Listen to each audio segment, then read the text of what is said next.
All right, welcome back. Now, you just saw there the intro to what is the Blitz, Andrew's show on Friday nights. And, of course, big games upcoming this week. Oh, yeah. We've got Monroe and Brooks County.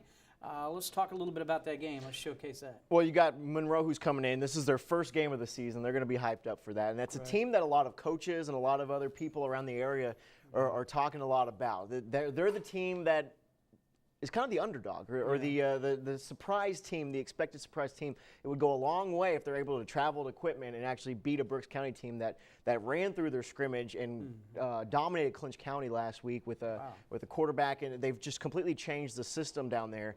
And Brooks County, I'll tell you, has been very, very impressive. So if Monroe were able to go down there and perhaps silence some or bring some more noise with them, I think that Monroe could use that motivation, momentum to continue on through the season with quite a successful run.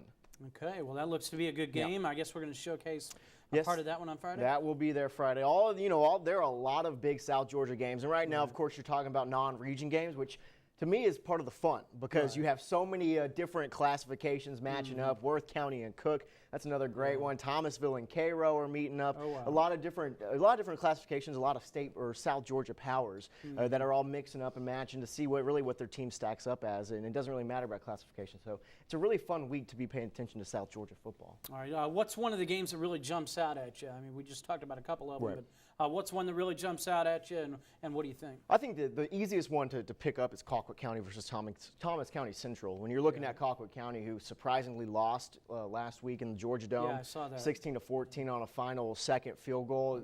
The team, they struggled in the scrimmage, stopping the run game, and they struggled on Saturday stopping the running backs as well.